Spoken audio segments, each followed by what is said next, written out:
welcome to the latest episode of Surgeons' Lives. I'm your host, John Monson. My guest today is Gill Tierney from Derby in the United Kingdom. Gill is just finishing her tenure as president of the Association of Surgeons of Great Britain and Ireland, a professional body that's been around for more than 100 years since being founded by Barclay Moynihan. Gill is a general and colorectal surgeon who has much to say about the world of surgery and the National Health Service as it is at present. She's extremely well known for being a great contributor in terms of surgical education, as well as many other aspects of developing surgical paradigms as we move forward. She is not known for staying quiet on a number of topics, and I think you will find her views on a range of issues very interesting to hear today. She's married to another colorectal surgeon, and therefore she knows all about balancing life and work and home. Don't forget to like and subscribe to the channel, and if you prefer to listen, you can hear this on all your favorite podcast channels. But without further ado, let's go over and talk to Gill Tierney. I'm John Monson, and this is Surgeons' Lives. So, Gill, thanks so much for joining this little event. I appreciate it. I know you've seen a few of these before, so you know it's not too serious, but it's helpful to or interesting to talk to surgeons from different walks of lives and what presses their buttons and one thing or another. And as you know, I always traditionally start by saying, tell us a little bit about your life, starting with the words "I was born in." No pressure. I was born in Lincolnshire because my dad was in the Air Force. So my whole childhood was moving around, military kind of childhood. So ultimately, when I got to secondary school education, I was imprisoned in a convent boarding school. So Irish people, yeah.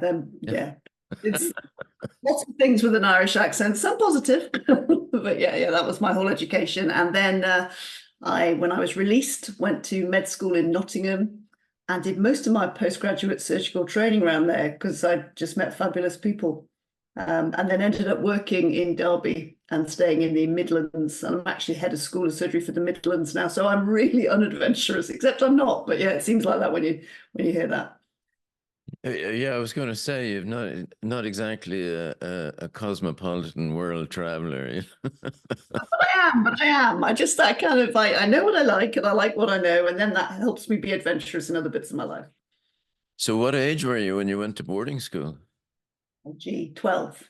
Oh, so not the true English model of being dispatched at 6 or 7. It's unbelievable, honestly. But you still think, so I think 11 into 12, and I remember standing at St. Pancras Station, which was not the beautiful place it is today, thinking, how do you know which train to get on? So good early kind of working things out from first principles and not being kidnapped. So it was a total success, really. Did you enjoy boarding school? Yeah, loved it. Kind of, we bonded together in a degree of adversity and it made, friends for life. Yeah, it is interesting, isn't it? How for some people it's the most scarring, dreadful experience of their life associated with all forms of abuse and whatever that they spend the next 50 years trying to recover from. And for other people, it was the most inspiring and formative, and they look back on it with great joy and affection. It's one of those sink or swim things, isn't it? And I saw some people had a pretty rough time, and we have reunions, and we just had one recently. And yeah, some people had a terrible time. Not through abuse or anything, just that it's a weird environment, isn't it? And a strange culture. But I'm quite gregarious, and yeah, I think I just really liked it, and it probably made me more of an extrovert, which my husband's really sad about. But yeah. Yeah, I don't know if you read Charles Spencer's book recently, but he would be the flip side of the coin. He did not have a good time. No, that's true. So, where did medicine come from? You went straight from the convent to medical school. Um, where did you, when did you decide, and how did you decide, and why did you decide? Well, I think I always tell this, so I come over really badly in interviews like this, but I'm very honest. So I thought, here I am in an all-girls boarding school. Where am I going to meet the most boys? So I thought about engineering. I'm no good at maths. I did maths A level, but I'm no good at it. And I decided that medical school was going to be where I was going to meet boys. So I went to Nottingham, where the year was 70% female. So poor choice. And actually, that was, with hindsight, brilliant for me, and really good. And then I thought, okay, I'm going to meet boys. I'm going to do surgery. And actually, that's still pretty much boys, so that's all good. But then I got to know that boys weren't these mysterious, amazing creatures that I thought they might be, having been locked up in a convent. And there you go. Life, Enormously disappointing individuals, you a constant disappointment. know. But you didn't have a medical family. Not at all, not at all. I think certainly back then, and still to a little bit now, and it's probably wrong, isn't it? People see a bright kid at school and say, "Oh, medicine would be great for you," and actually there are loads of other things bright kids should be encouraged towards. Yeah, because you don't actually need to be that bright to do medicine or surgery. You need stamina, you know. Exactly. Being a little bit masochistic and just tolerant, I think, is what medicine, absolutely, that is a long, long road, and accepting some less good stuff. And my baby brother, who's now in his 50s, didn't do as well in his A levels as predicted. He was going to follow me in medicine, and now tragically he's got a huge job with GSK and makes loads more money than me, and he's always delighted about his failure in life. Exactly. And when you obviously decided to do surgery, as you say, for whatever reason. Seriously, because even at med school, I like the pace. I like that here's a problem and we're going to fix it, and the fix is going to go well or badly, but the problem will be resolved one way or another. Whereas medicine seemed a really interminable, free flow, not kind of my thing. And then the surgeons I encountered, specifically thoracic ones, as a med student, as their house officer, and as their SHO, were phenomenally encouraging and kind and supportive and just great people. So it's the people. So I'm just trying to remember, but I'm guessing the professor of surgery in Nottingham at the time would have been Jack Hardcastle. Yeah. Castle was there, definitely. Nice guy, very nice guy. But not the model of decisive action that you describe. So my question is, lovely, lovely man, actually. But my question is, did you have were there role models? You mentioned thoracic surgeon. Can you remember sort of role models or mentors that you decided I want to be like that person? Totally those guys. So Faik Salama, an Egyptian cardiac surgeon, and every bit as you'd imagine, but passionate and loyal. And if the anaesthetist came to tear me a strip about something that was on the list as the little baby house officer, he would shout at him in front of me, defending me and send him away. Just, I love that loyalty. And then Ellis Morgan, just a thinking person surgeon, doubly qualified in medicine and surgery, visit his patients twice a day, always think of something more medical, more subtle. He just a clever guy and cared for his patients.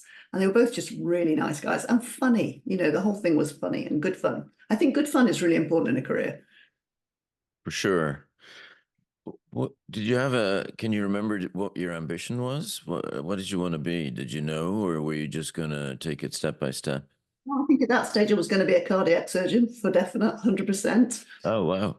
And Okay. then I did some cardiac surgery, and again they were lovely. They were really nice to me. But I remember thinking, I do think those guys. It's interesting within surgery in its broadest sort of sense how differently we all work, and we all think we're the hardest working guys on the planet. But Yeah. actually, I think the cardiac surgery is pretty intense, and the stakes are really high. So you can't just pull out a colostomy and bail.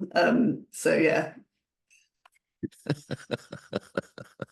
Yeah, that's true. You can put them on bypass and have a break. Yeah, exactly. And that time thing, I quite like that. That appeals to my personality. How long are we on? Get off, get off, get off. I like that. But I think probably, and I'm glad that I decided against it now. But it was a great experience. So when did you decide against it? I mean, in those days, not that you're ancient, but in those days, it wasn't the sort of seamlessly training that it is now. Not at So, all, not at all. And that's serendipity, and I think chance plays such a role in everybody's lives, don't they? So I'm there focused in Nottingham. I really like these guys. They were thoracic, they opened a new cardiac unit. So some different personalities, also good, encouraging people. Um, Came, and then I realized a bit more depth after my FRCS. This may not be for me. And then just luckily at the same kind of time, Bob Steele, who is now a great friend and was a great mentor then, was offering a research project about esophageal cancer. So it was kind of still in the chest, still places I'd been, operations I'd done. So I went and did that with him. And then at that time, I was told tell him how he abandoned me, and it's like a shtick we have when we meet now. So Bob abandoned me back in the days before word processing. Can you imagine having a thesis with your supervisor in Dundee and you in Nottingham? And he said, "You could come to Dundee. You're okay, thanks. I like it here." So we had a long distance thesis, and then the people there was a period when there weren't really any upper GI surgeons in Nottingham briefly. And I have a good friend who was a few years ahead of me, and he was like, "Why are you making your life difficult? You can do colorectal surgery. You've got Jack Hardcastle, you've got this massive colorectal vibe in Nottingham. There are going to be loads of jobs in this. You're married to or you will be married to another surgeon. Choose this. It's a pragmatic choice." And actually, best advice I ever had. and you at that time, across the street, you had Roger the Dodger Blamey, Indeed, indeed. and indeed John Robertson, who I think is still working. He still works, and he works in Derby with me, University of Nottingham at Derby. Yeah, yeah.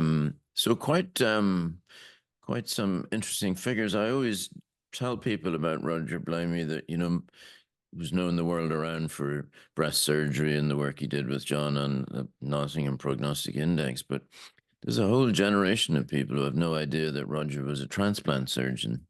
And I remember asking him, and he said, "I just decided there was no future in it." And so he just decided one day he was going to be a breast surgeon. And his his model for doing this was that regardless of what the question was or what the topic was, his only answer to every single question was breast cancer, breast cancer. And he had the Trumpian model of speaking about something. If you say it often enough and consistently, it turned out to be true.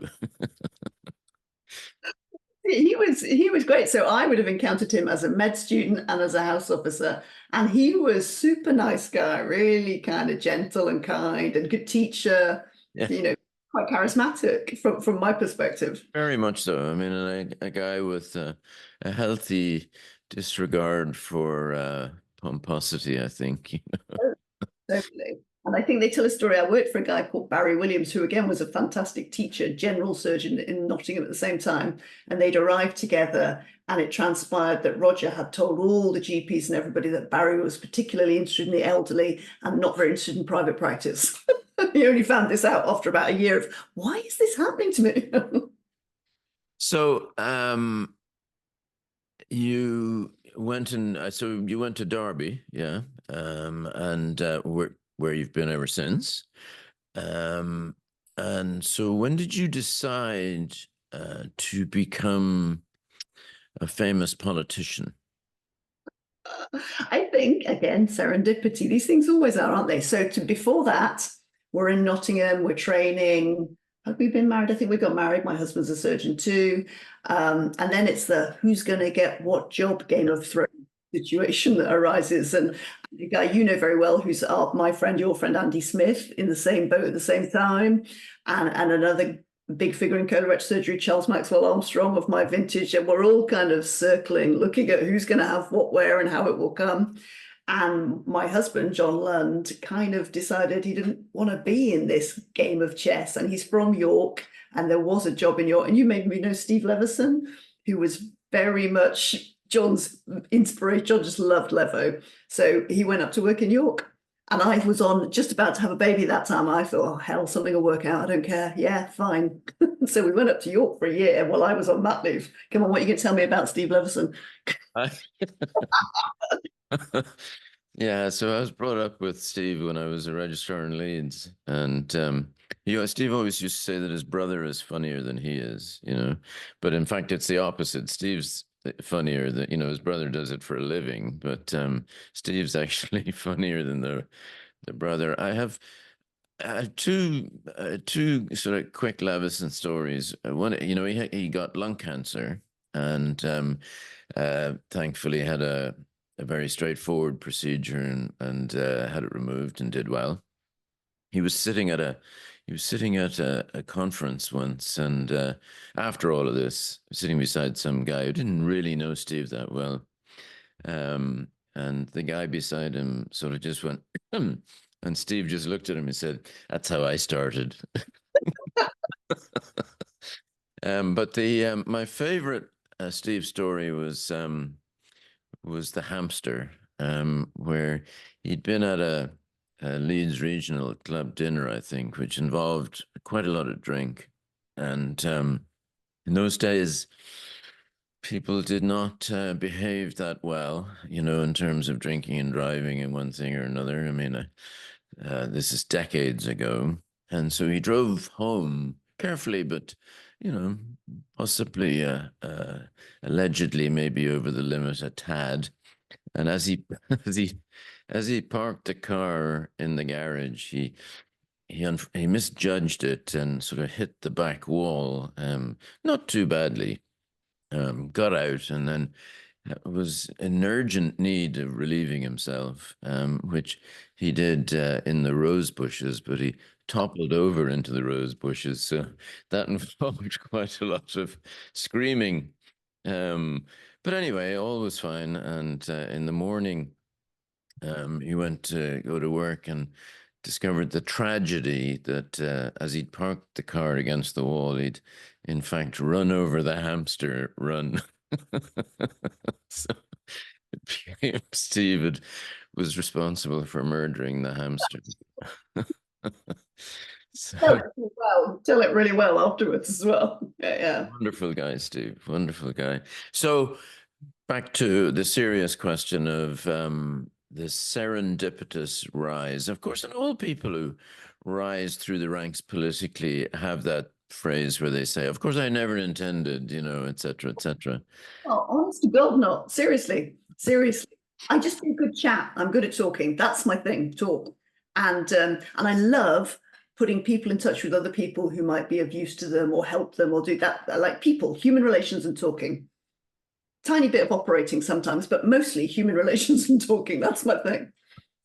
So there must have been a point, though, that you decided, okay, I think I could go for this. And, I've talked to various presidents of things and other, John McPhee and Neil Tenson. And, that last little step it might not have been the original intention, but it became intentional to say, yes, I'm going to go for this. We talk about, so there's a big, I'm not into, oh God, this is so difficult to say things in a relaxed and yet appropriately political way. I don't see, for me in my career, gender has ever been an issue. And I accept that other people feel it is. And I'm told I have what is known as survivor bias. Apparently it's a thing. But I was conscious that since the wonderful Avril Mansfield, who is now a good friend, there had been no female president of the ASGBI. And so the president, not immediately before me, but the time before, Ian Anderson, a very shrewd and astute politician, was exceptionally good at identifying people. So there was a conference once where we were gathered around the tea urn, myself, a female anaesthetist, a female colorectal surgeon from Bradford, and a female colorectal surgeon from Glasgow. And we all said, does he phone you late on a Sunday night and give you this kind of project? And then you find yourself doing it by the Wednesday just because he asked, like, yeah, me too, me too. So we realized we were all pawns in a good benevolent game. And so he kind of assembled women who would know other women, would get on with them, would do stuff. And then he nagged us. to consider standing, and that really the exec wasn't very representative of females and blah, blah, blah. And so I have to say, my two girlfriends in the gang pushed me forwards and promised they'd come after and did not. But there was kind of a bit of that. So yeah, encouraged to do so. And then I thought there were things that could change, that it's a fantastic historic organization. Perhaps the balance of historic versus developmental was not at the right point at that time. So we've evolved considerably in the last 4 years in a good way. Yeah, I mean, I think it's unreasonable to expect organizations or societies to evolve in a completely linear way. I mean, it's nobody's life evolves in that linear way. I mean, there's events. It's a stepwise process, and so if you happen to be, coming in just after a big step, it's very different to coming in, just before a big step. It's a bit adapt or die, really. You got to adapt to evolve to survive. And I think, well, you know how it is. So SGBI was the only kid on the block for loads and loads of years. And then ACPGBI, which I'm also a member of, fantastic organization, and all the other subspecialties and the bariatric surgeons. And we've kind of, absolutely morphed. So we had tradition, but there was a danger we were becoming less and less relevant. One of Ian Anderson's absolute genius moves was to tie us up with the emergency general surgery service, to which everybody is bound. So that was a very shrewd badging that as our main interest. And then the Kennedy report had come out about the College of Surgeons of England, which was a great idea to commission, and then a less great idea not to act on what it said for quite so long. I mean, that was really shooting yourself in the foot.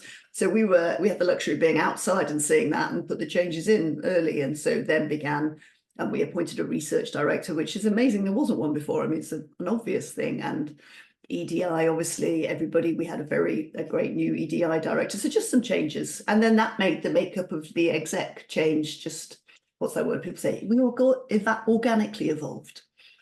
It's kind of interesting, the emergency general surgery thing. When I was in Hull in the 90s, it struck me that the single biggest service in the hospital was emergency surgery.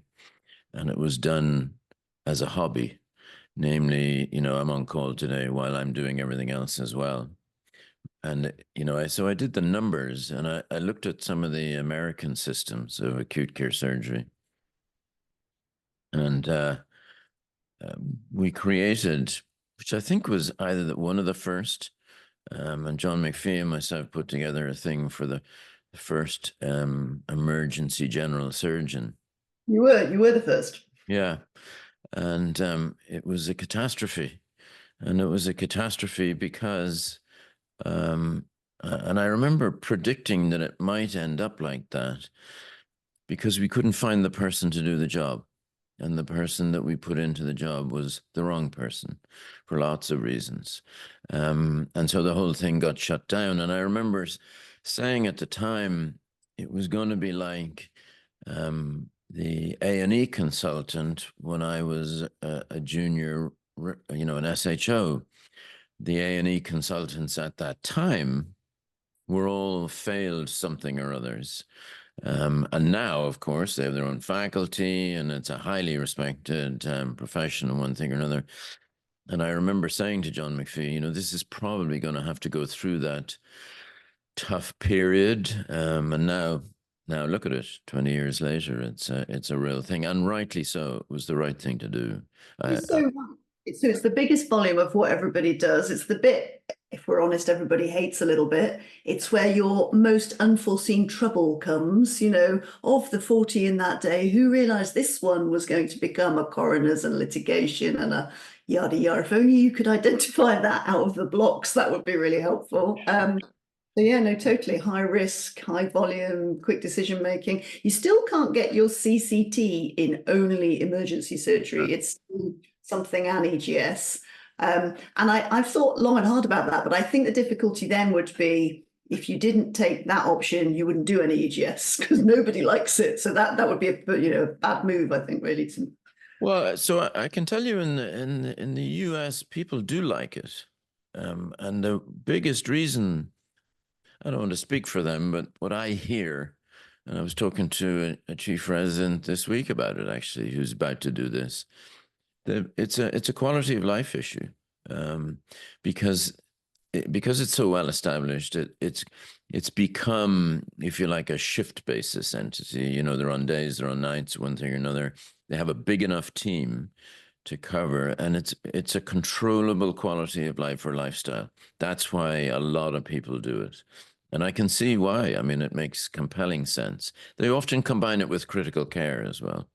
Yeah. So we had Raoul Coimbra from the American College of Surgeons came to our conference and presented there. They've got this fantastic guidelines and standards within emergency general surgery document, which we're going to plagiarize the pants off in a flattering way. And yeah, I think the setup's amazing. The difficulty in the UK has been, as you know, that a lot of the places don't quite have enough bodies on that rota, so it falls over.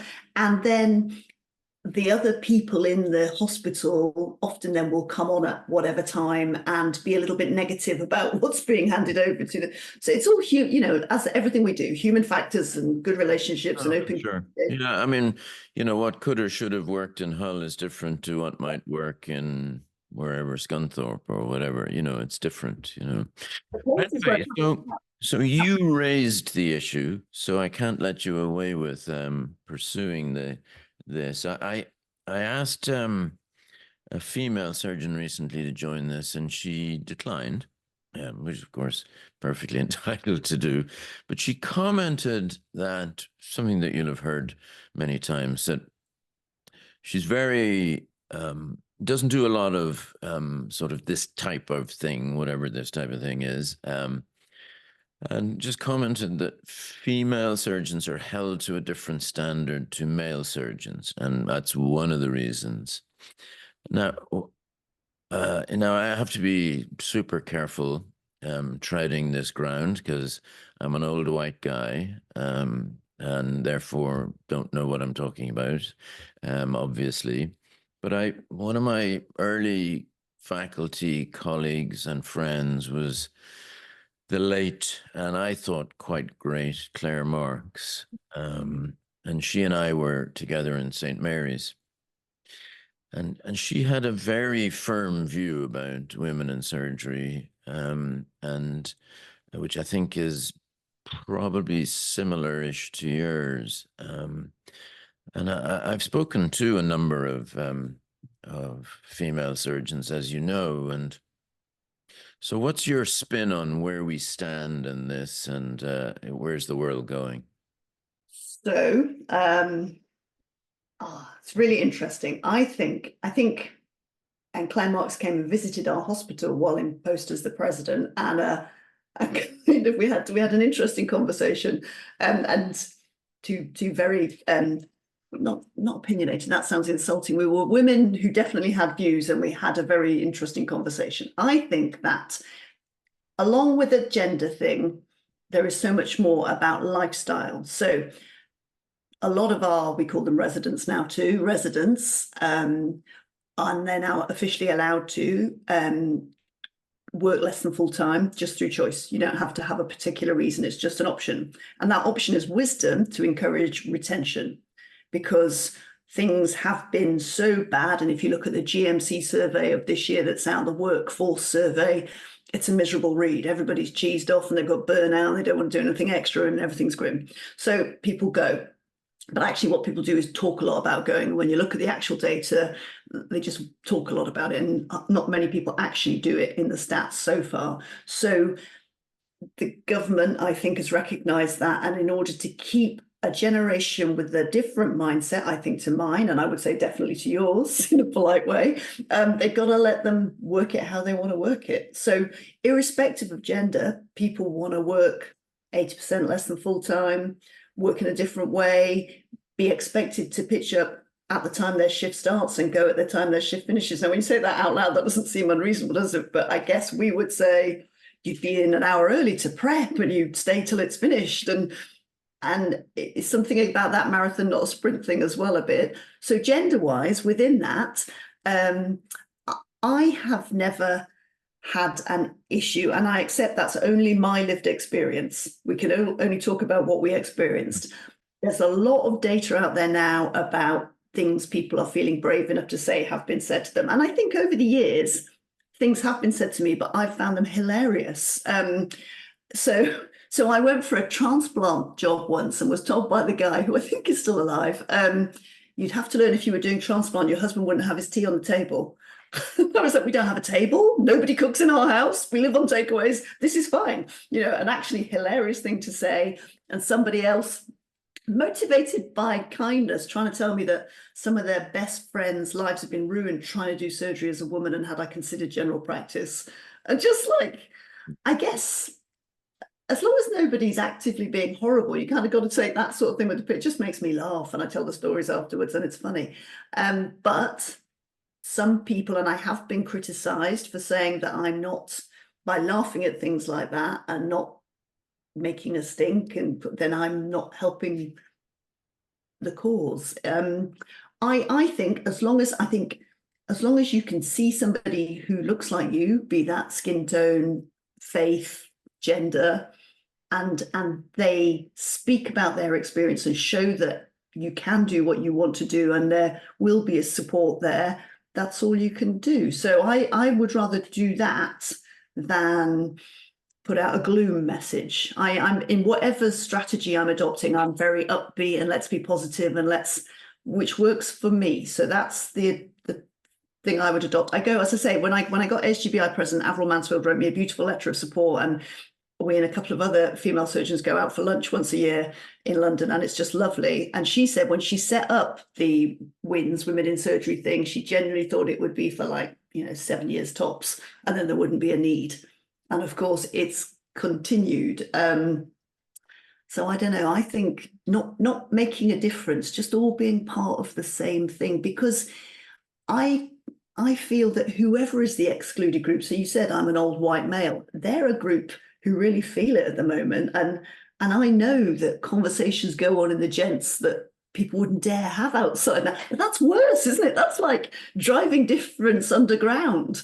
So I think we all need to be able to be honest and out, whoever we are, even the old white males, because otherwise we become other, which isn't healthy. I just have visions of Miss Tierney hiding in a stall in the gents recording conversations. Most of the loos are non-binary these days, especially the rebuilds. So yeah. I remember when WIST, I think it was called, was set up, and Claire was fairly vociferous in opposition to it, because, as you know, the criticism at the time from not all old white males, but all males, basically, was that this was a backdoor entrance to training, et cetera, et cetera.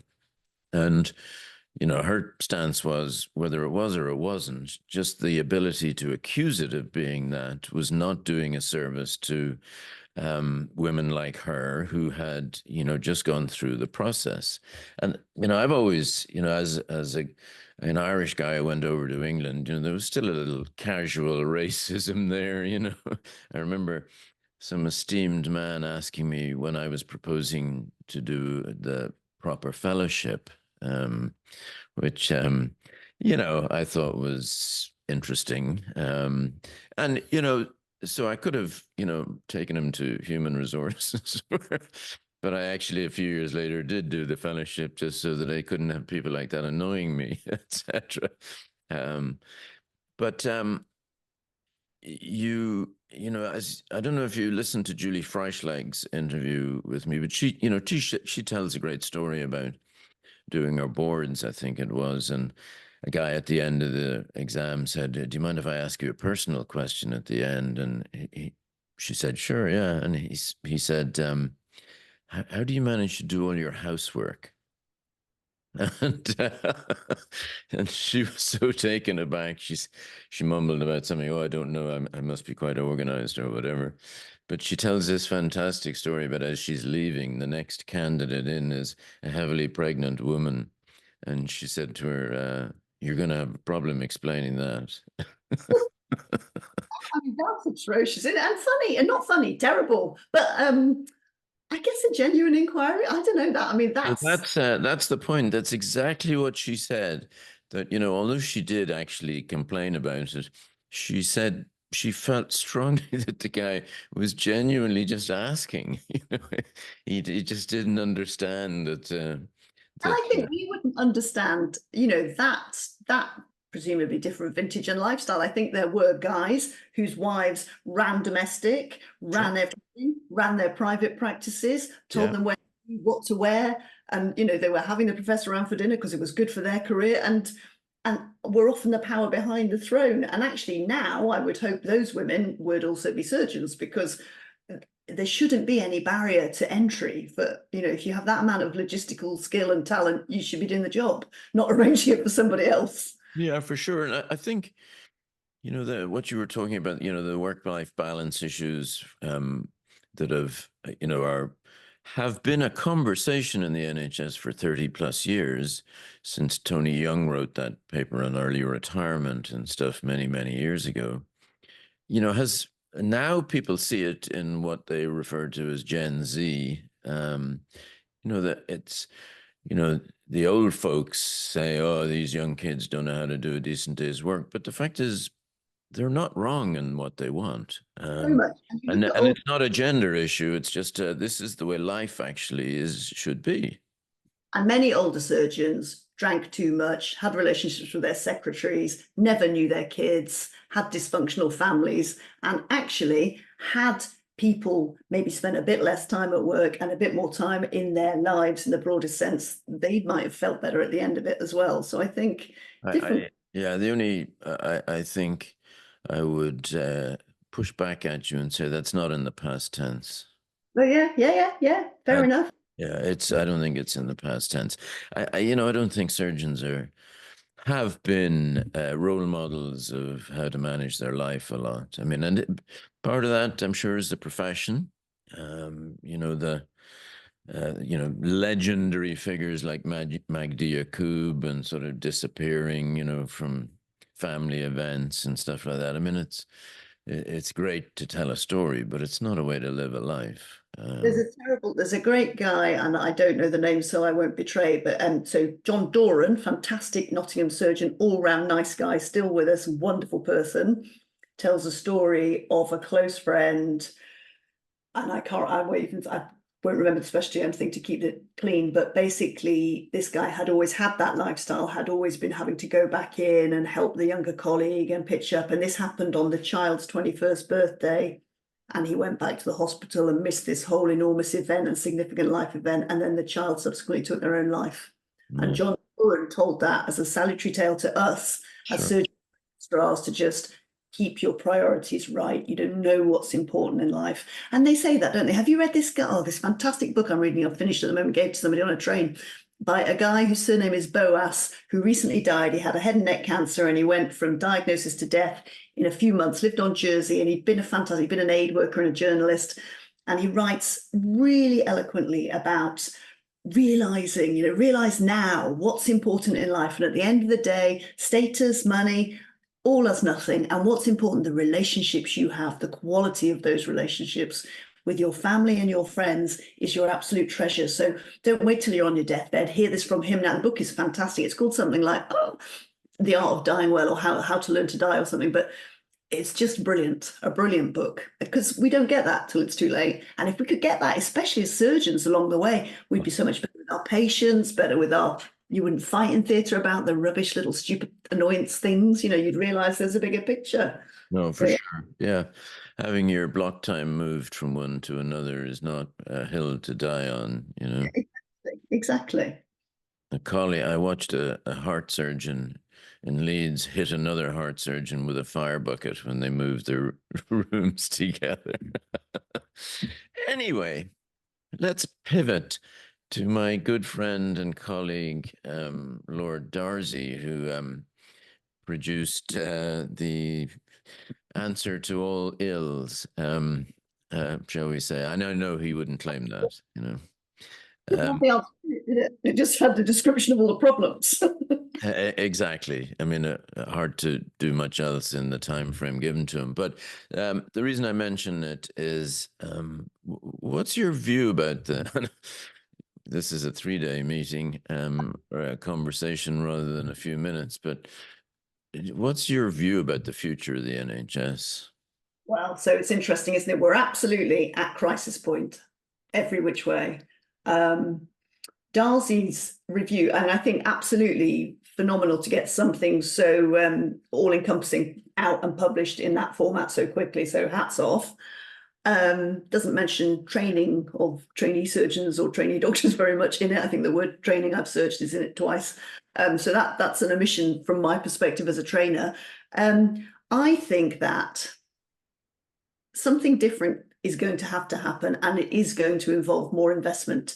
There's a lot of papers. There's a great thing about the paradox of lack of productivity in the NHS, which was written by some think tank recently, and they're right. We've poured money in, we've put more doctors, more nurses, and we're doing so much less than we were.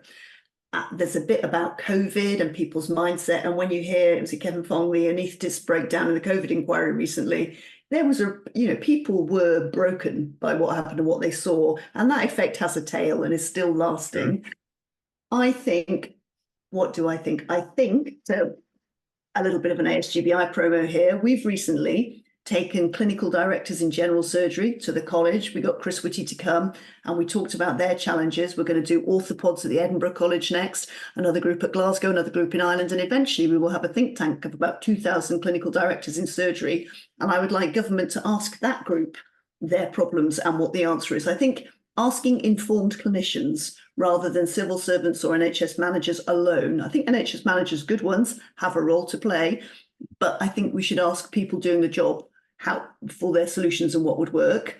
More investment, and then a bit of, it's going to have to be radical. So what is important and what isn't? And when they invented these procedures of limited clinical value, everybody was up in arms. But there is stuff that we do that in a restraints, what's the word, that we don't have the money to do anymore, so you can't have this done anymore. Resource confined environment. We are in a resource confined environment. You can't have everything done. And that's just how it is. Yeah, most people live in a resource confined environment. It just means that they're broke. Well, again, I mean, I've been out of the NHS for 15 years or so, but let me push back and suggest to you that you could have made that speech 20 years ago, 30 years ago, and 40 years ago. You probably remember Ken Kalman. Yeah.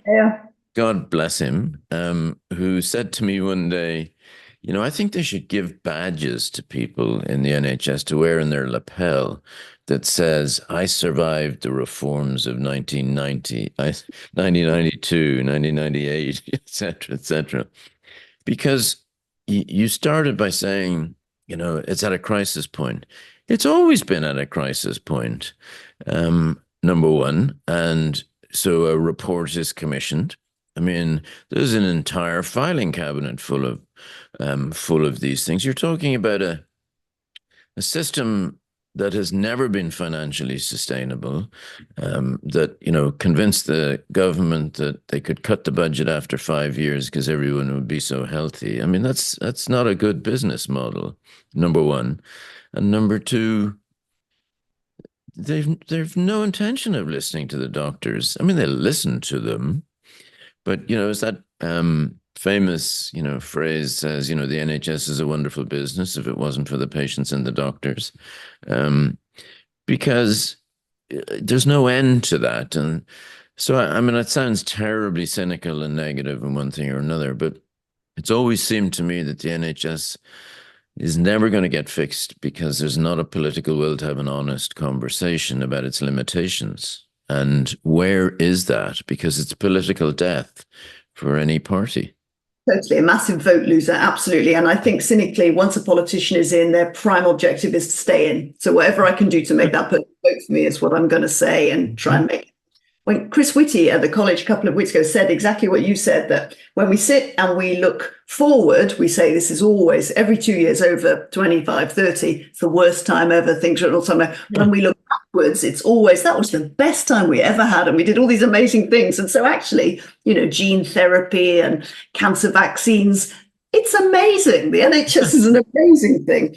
However, I do think we need a bit of lose the targets. Targets are really unhealthy. Targets kind of focus managers on just achieving a target. And like nobody's going to let somebody with cancer sit with it for a year and a bit in the absence of a target because we're clinicians. We know the biology of the disease we deal with. So I do think remove some targets, invest in the people. Another guy who spoke at our day is a guy called Richard Cantor, who runs a leadership course in Oxford, was an ENT surgeon, head of school in the Southwest. He's a very polymath kind of a guy. And he was telling us, if you look at the National Trust, if you're a volunteer for the National Trust, you get free membership and your family do, you get free parking, you get a big invited to a party once a year to say thanks. And in the NHS, none of that. For the people that do all the extras, even if you could park your car, that would be a great thing, So I don't think we humans very well, which doesn't make for a positive vibe in our organization sometimes. If we just the tiny little things that tweaks would make the whole vibe better,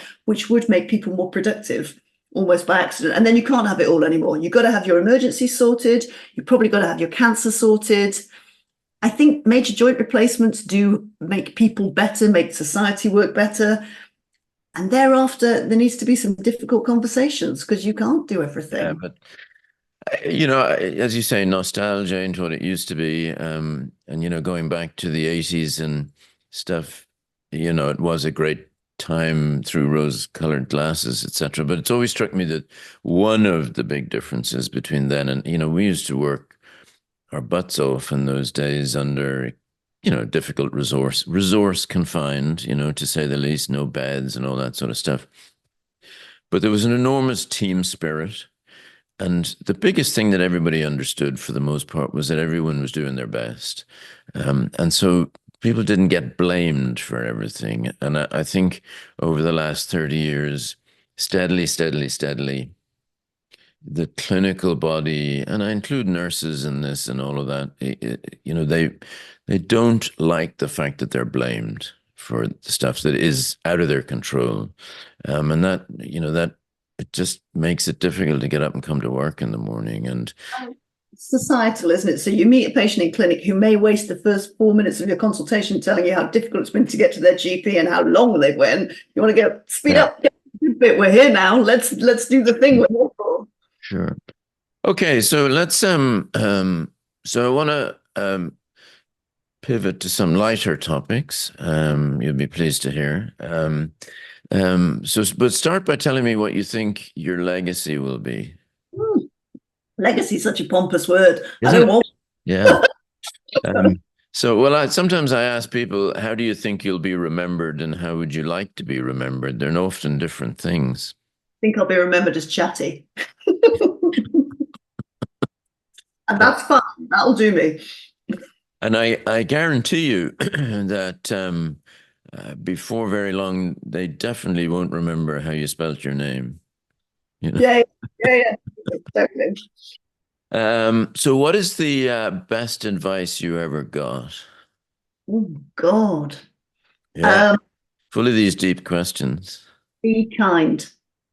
It's written up on the wall behind you. Is the best advice. Yeah. And I think you talked about people being miserable coming to work and the loss of, we didn't say the loss of firm, but that's the implication of those days. And we do get used to just people on shift in a factory going in and out. And if you took 2 seconds to say, hi, what's your name? What do you want to be in life? Just a bit of human interest. It makes the day go quicker, it makes people feel valued, and it takes no effort. My boss told me that many years ago when I was an intern, and I'm ashamed to say I took no notice of him for at least 20 years. Seriously, I didn't. I mean, I did the thing that's on the wall behind you, work hard and be nice to people. I did the first one, harder than most people, but I did not focus on the second one. It took me way too long to work out that you need to do that. And would that be the advice you would give to people? 100%. Okay, right. Eyes down for some very deep and revealing questions. By the way, who plays the piano? But I'm not going to play it on this interview. And what is your style? Is it blues? Is it classical? Classical. Yeah, I'd love to be able to be a jazz pianist, but I'm too classical and rigid. Yeah. I'd like to be able to play the piano like Jules Holland, you Oh know. God, yeah, yeah. So you have on a Friday dinner, you're having a dinner at home and you have two spare seats. Who are you going to invite? And they can be anyone from history, dead or alive. So I'm really boring with this. I am addicted to radio drama and Radio 4. I would have it on every hour. I do have it on every hour of the day and throughout the night. So I would have Roger Allam and Anton Lesser, who are my two favorite radio actors because they could read out the telephone directory to me. And I get the vibe they're also quite witty and a good laugh as well. So those two. If you were not a surgeon, what would you be? Pilot, A which? fighter pilot. A fighter pilot. Um, okay, you need to explain why you would like to be a fighter pilot. So my dad, who I adore, is in the Air Force. So I know lots about planes and fighter pilot. And they are kind of, the whole Top Gun thing. They're the heroes. Um, so yeah, that. I went in the early 90s to British Aerospace, which was nearby Hull.